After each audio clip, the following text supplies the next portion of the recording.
Hola, soy Gabriel León y estás escuchando La Ciencia Pop, un podcast sobre historias de ciencia. La capacidad de identificar y reaccionar frente a un peligro es extremadamente importante para la sobrevivencia y en términos más recientes hemos hecho grandes esfuerzos para tratar de alertar sobre algún peligro. Esto incluye el diseño de señales que alerten sobre algún peligro de manera clara e independiente del contexto histórico o cultural, un desafío mayor cuando se trata, por ejemplo, de alertar sobre un peligro que podría durar milenios. De la mano con eso, nuestra reacción a situaciones peligrosas parece fundamental también a nivel fisiológico, y más recientemente, esta idea ha desafiado lo que entendemos y asumíamos sobre el funcionamiento del sistema inmune. Y les recuerdo que si les gusta este proyecto, lo pueden apoyar a través de mi página en Patreon. Para eso vayan a www.patreon.com/lascienciapop y se pueden inscribir para hacer un aporte mensual a este podcast.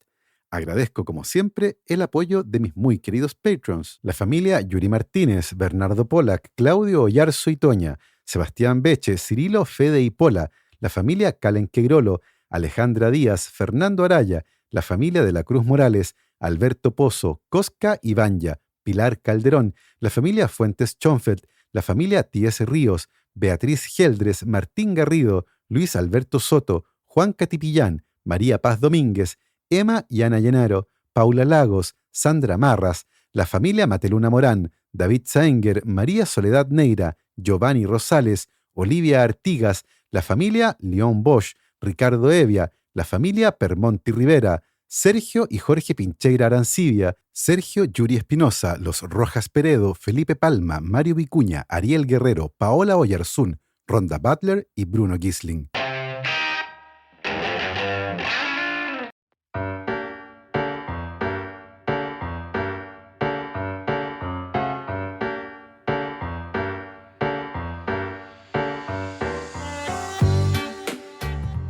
En septiembre de 1704, un barco de bandera inglesa llamado Cinque Ports llegó a reabastecerse a una de las 3 islas de un archipiélago localizado 670 kilómetros al oeste de las costas de Sudamérica.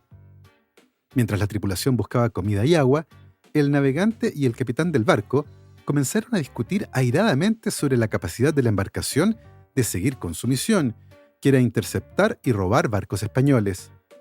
El navegante creía que el barco no era apto para continuar con la misión, pero el capitán insistía con que no había nada malo con el barco. En una decisión probablemente algo precipitada, el navegante dijo que prefería que lo dejaran abandonado en esa isla desierta antes que continuar navegando en un barco que no le daba confianza. Así las cosas, el capitán y toda la tripulación zarparon rumbo a nuevas aventuras, dejando al navegante, un joven marino escocés llamado Alejandro Selkirk, abandonado en esa isla desierta. El navegante vivió así, comiendo lo que era capaz de cazar y recolectar durante 4 años y 4 meses, y finalmente fue rescatado por un barco inglés que pasó por la isla. Su historia de sobrevivencia se hizo muy conocida por esa época e inspiró a la novela Robinson Crusoe, escrita por Daniel Defoe y publicada el 25 de abril de 1719, y que cuenta la historia de un náufrago que sobrevivió durante 28 años en una isla tropical deshabitada. El impacto de esa novela fue gigantesco. Por un lado, las 2 principales islas del archipiélago, que durante mucho tiempo fueron conocidas sencillamente como Más a Tierra o Más Afuera, fueron rebautizadas como Robinson Crusoe y Alejandro Selkirk, respectivamente, y forman parte del archipiélago de Juan Fernández, parte del territorio chileno. Por otro lado, la novela de Defoe se convirtió en la primera de un nuevo género literario, y abundaron las historias de aventureros que quedaban abandonados en algún lugar desierto y que debían sobrevivir completamente aislados. La era de las historias robinsonianas. En 1812, el escritor Johann David Wyss publicó la historia de una familia suiza que iba navegando rumbo a Australia, pero en el camino naufragaron y debieron sobrevivir en una isla desierta enfrentando diferentes adversidades. La novela se titulaba La familia suiza Robinson y fue la inspiración para una de las series de televisión más famosas de la década de 1960, Perdidos en el espacio.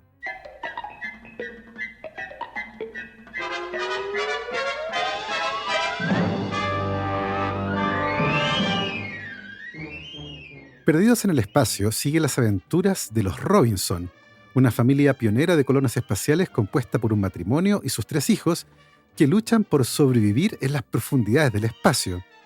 La trama de la serie gira en torno a la familia de astronautas encabezados por el Dr. John Robinson, que acompañados por un piloto y un robot, partieron en el año 1997 desde una Tierra superpoblada en la nave espacial Júpiter 2, para viajar a un planeta que orbita a la estrella Alpha Centauro.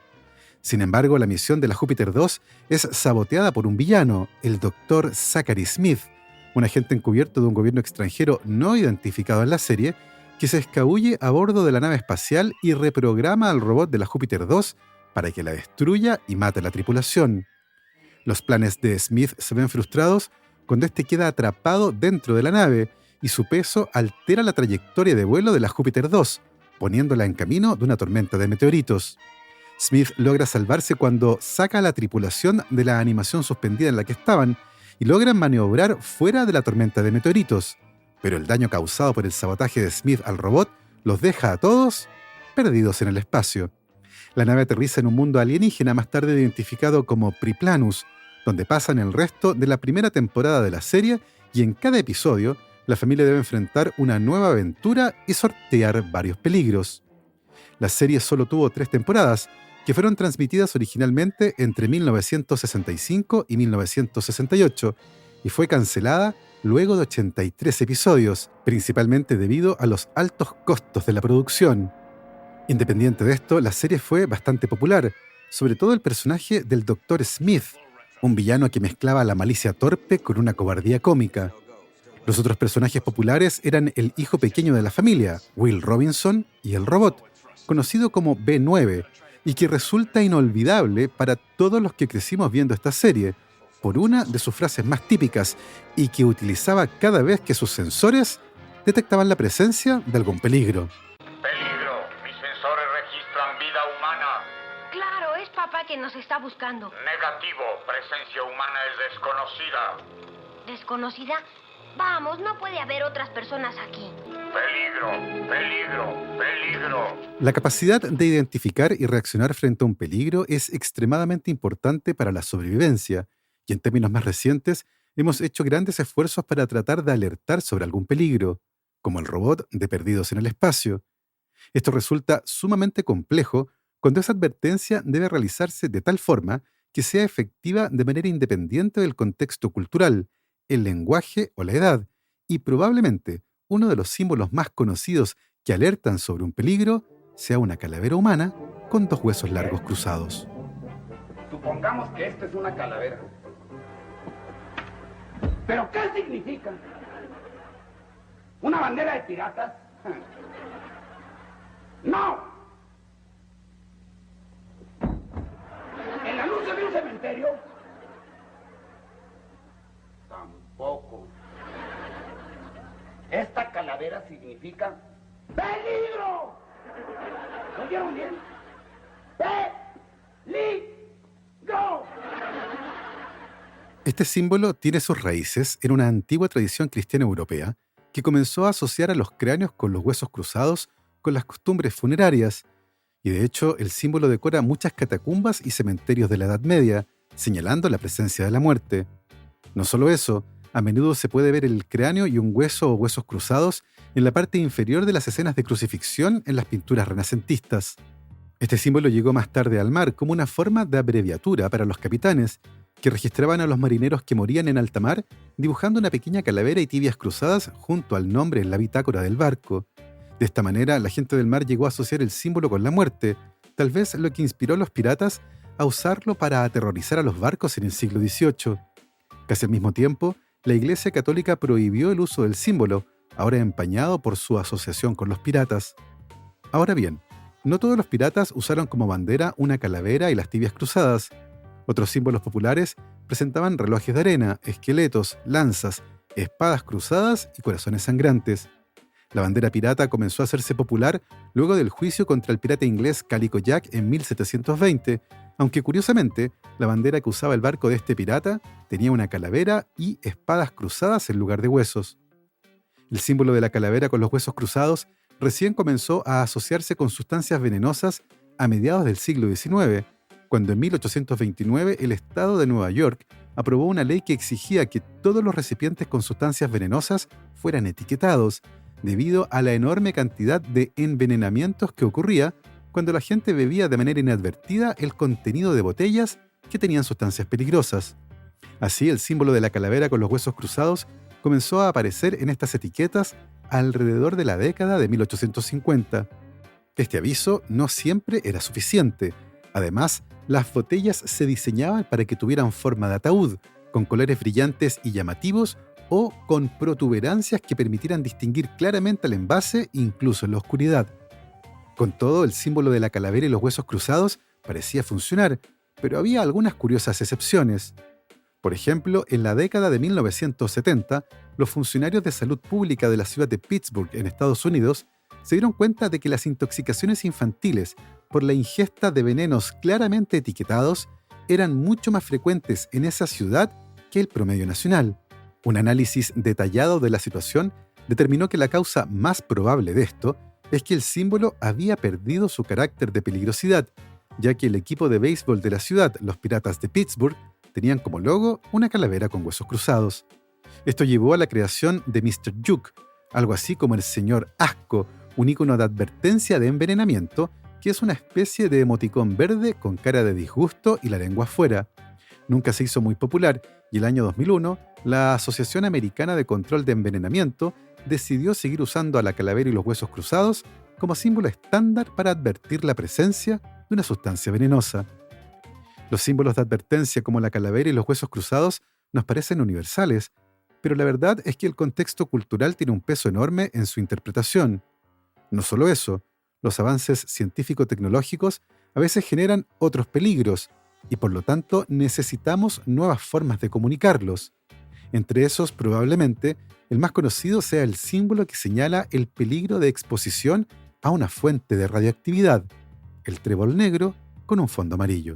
Este símbolo nació en 1946 en la Universidad de California en Berkeley y fue propuesto por primera vez por miembros de un grupo de investigación encabezados por el físico Niels Garden, quien escribió en una carta que este diseño simbolizaría mejor el grado de peligrosidad, el tipo de actividad y otras características, pero que era simple y fácil de dibujar. Su informe despertó el interés de otros grupos de investigación y se eligió un diseño final que suponía que representaba la actividad que irradiaba desde un átomo, explicando así la forma del ícono con forma de trébol. Fue solo en 1948 que el símbolo se consideró para un uso más amplio, cuando el Laboratorio Nacional de Brookhaven solicitó el diseño de un símbolo estandarizado para su uso en su programa de seguridad radiológica. Sorprendentemente, los primeros diseños del símbolo no eran el negro y el amarillo con los que estamos familiarizados hoy. De hecho, la elección de los colores fue la etapa más compleja durante el trabajo de diseño, y el original tenía hojas magenta sobre un fondo azul. Este fondo azul fue elegido porque era un color poco común en las áreas controladas por radiación. Sin embargo, el Laboratorio Nacional de Oak Ridge estandarizó el uso de un fondo amarillo más tarde. A fines de la década de 1950, este símbolo de peligro de radiación fue implementado por la American National Standards Institute y fue incluido en la regulación federal. Hoy, el diseño es ampliamente reconocido en todo el mundo. Ahora bien, después de casi 70 años de uso, ¿ha sido este símbolo de trébol una buena opción en la seguridad radiológica? Bueno, ciertamente se ha convertido en un emblema icónico, tanto dentro como fuera de la ciencia, y podríamos estar de acuerdo que en este diseño, simple y efectivo, hay una advertencia de peligro bien reconocida, al menos para aquellos educados en su significado. Pero ¿qué pasa con una persona que no tiene conocimiento aprendido de lo que significa? El Organismo Internacional de Energía Atómica, junto con la Organización Internacional para la Estandarización, conocida como ISO, han desarrollado un nuevo símbolo de advertencia de radiación ionizante para complementar la señal del trébol. Se trata de un pictograma actualizado que proporciona una descripción más intuitiva de los peligros y consecuencias de la radiación ionizante, una que pueda entenderse universalmente, y corresponde a un triángulo rojo que incluye en la parte superior el símbolo de radioactividad con flechas curvas que van hacia abajo. En la base del triángulo hay una calavera con huesos cruzados y el símbolo de una persona moviéndose con una flecha que apunta hacia afuera del triángulo, como una señal de que deben huir. Así como las investigaciones vinculadas con la radioactividad de mediados del siglo XX hicieron urgente la necesidad de señalar el peligro de exposición a una fuente radioactiva, las investigaciones con sustancias biológicas peligrosas, como virus y bacterias patógenas o muestras contaminadas, hizo necesario la creación de un nuevo tipo de señal específica para advertir del riesgo biológico, y desde que se diseñó por primera vez en 1966, el símbolo de riesgo biológico se ha convertido en una de las señales de advertencia más reconocibles del planeta. Como trabajo de diseño gráfico, la creación del símbolo de riesgo biológico es increíblemente impresionante. ¿Por qué? Porque la mayoría de los iconos de advertencia se basan en objetos o símbolos previamente establecidos para que su mensaje se entienda. Una advertencia general puede usar un signo de exclamación y una advertencia de riesgo de incendio puede usar una ilustración de una llama. Pero el símbolo de riesgo biológico tomó una idea que es mucho más difícil de imaginar, como un peligro biológico, y le dio una identidad inolvidable e inmediatamente reconocible. Es un caso fascinante de asignar significado a una imagen sin sentido. El símbolo fue ideado por los investigadores de la compañía química Dow Chemical, encabezados por Charles Baldwin, quienes inicialmente realizaron un proceso de prueba tipo focus group en 1966, usando varios símbolos nuevos para elegir un icono que fuera memorable, pero que no significara nada, para así poder educar al público sobre su significado. Además, debía ser suficientemente convincente como para que se popularizara, pero totalmente desprovisto de cualquier identidad preconcebida, una tarea nada fácil. Para aprobar los diseños, los investigadores utilizaron 24 símbolos nuevos, además de incluir algunos ya conocidos, como la estrella de Texaco, el símbolo de la compañía Shell, la cruz roja y una esvástica. Los investigadores le pidieron a los participantes del focus group que adivinaran qué significaba cada símbolo, y fue durante esa etapa que el símbolo actual de peligro biológico fue el que tuvo la menor cantidad de predicciones. Para la mayoría no significaba absolutamente nada, y tampoco podían imaginarse qué podría significar. Una semana después, los mismos participantes fueron reunidos y se les mostraron los mismos símbolos más 36 otros de uso común, y se les preguntó cuál de esos recordaban mejor. En esta nueva prueba, el símbolo de riesgo biológico fue el más recordado de los símbolos nuevos. Fue así como dieron, con un símbolo que no significaba nada, pero que era memorable. La verdadera prueba vino en los próximos años y será averiguar si el símbolo de riesgo biológico e iconos similares, como el trébol de radiación nuclear, conservan su significado cultural a lo largo del tiempo. Y cuando digo a lo largo del tiempo, estoy hablando de siglos o milenios. La planta piloto de aislamiento de residuos peligrosos, un proyecto del Departamento de Energía de Estados Unidos sobre soluciones a largo plazo para almacenar desechos nucleares, está tratando de diseñar una advertencia que pueda durar miles de años, que son los periodos de tiempo en los que estos residuos siguen siendo peligrosos. El problema es que el significado de un símbolo puede cambiar con el tiempo, como la calavera con los huesos cruzados, que no funcionaría para la amenaza radioactiva si alguien en el futuro llega a pensar que tal vez marca el lugar donde algún pirata enterró su tesoro. Por otro lado, ¿cómo se señala un peligro duradero en cualquier idioma? De manera sorprendente, desde la década de 1970, ingenieros, antropólogos, físicos y científicos del comportamiento han propuesto diferentes y muy curiosas soluciones a este problema.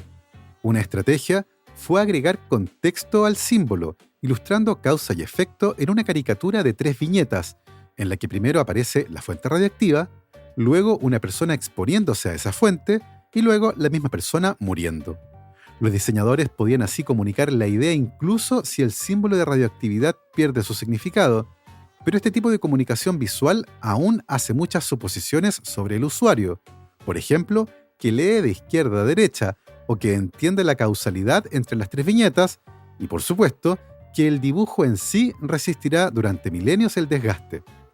Debido a todas estas complejidades, Otros diseñadores comenzaron a centrarse en crear una advertencia que no use recursos gráficos como símbolos, sino que se base en alterar la apariencia del sitio donde están almacenados los desechos peligrosos.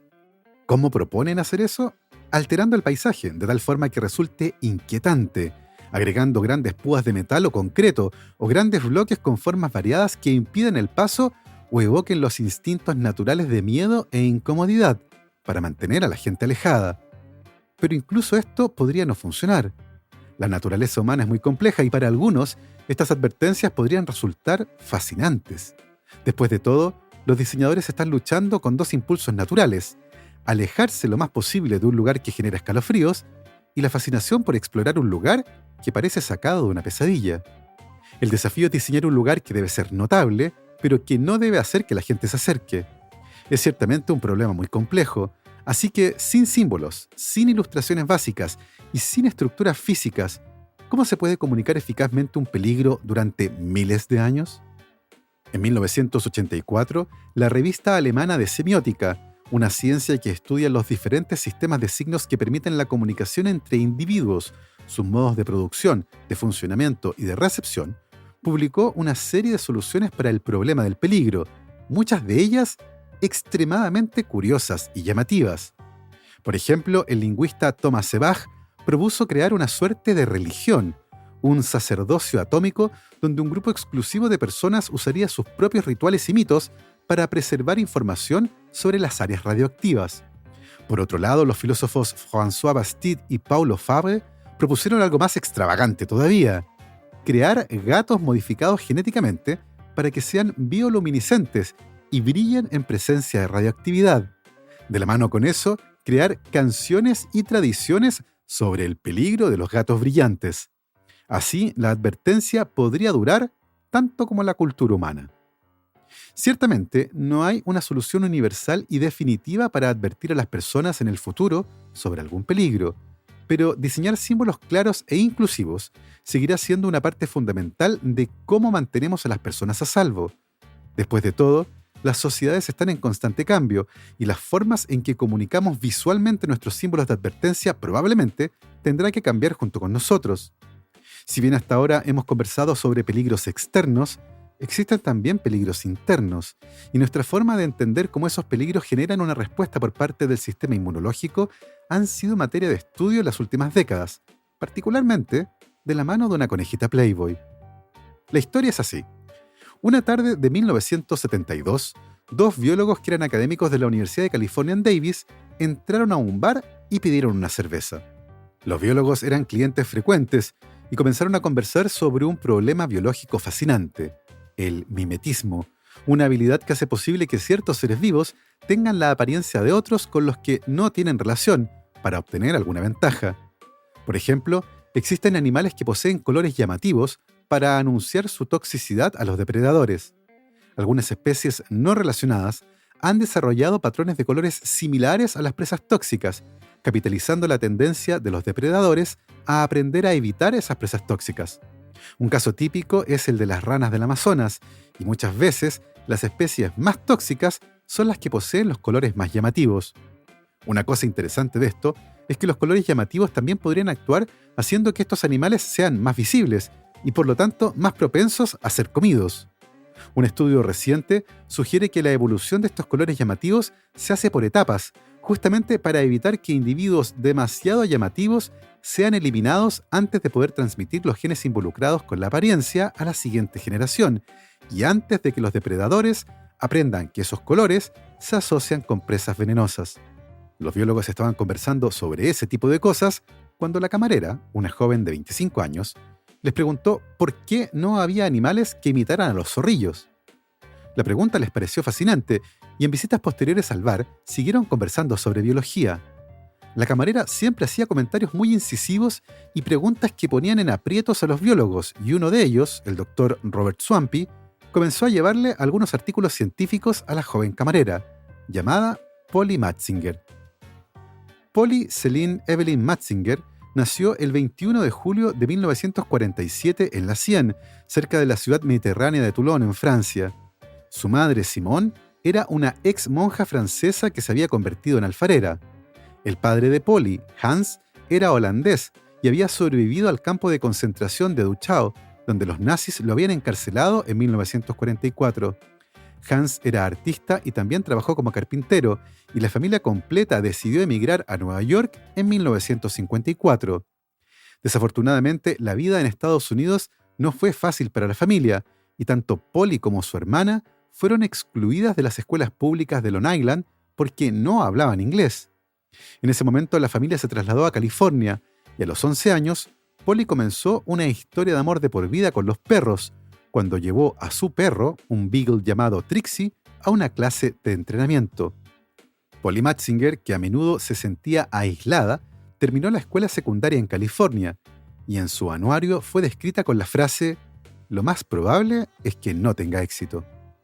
En 1965, a la edad de 18 años, Polly Matzinger comenzó a estudiar biología en la Universidad de California en Irvine, pero las clases le parecían extremadamente aburridas y su entusiasmo disminuyó. Terminó abandonando la carrera y se dedicó a varios oficios.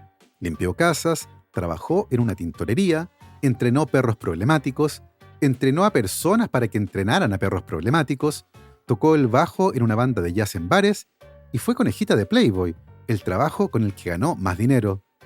A esa altura tenía muy claro que sus intereses eran muy diversos, pero que sobre todo se aburría con una enorme facilidad.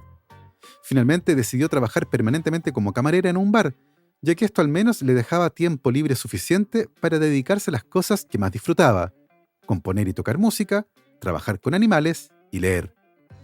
A Robert Swampy, el biólogo que frecuentaba el bar donde trabajaba Polly Matzinger, le pareció que el carácter y la curiosidad de esta joven eran ideales para que se convirtiera en científica. Le aseguró que en ese trabajo jamás se iba a aburrir y la instó a retomar sus estudios. Finalmente, en 1974, la joven camarera renunció al bar y retomó sus estudios de biología en la Universidad de California. Se graduó en 1976 y obtuvo su doctorado en 1979, cuando tenía 32 años.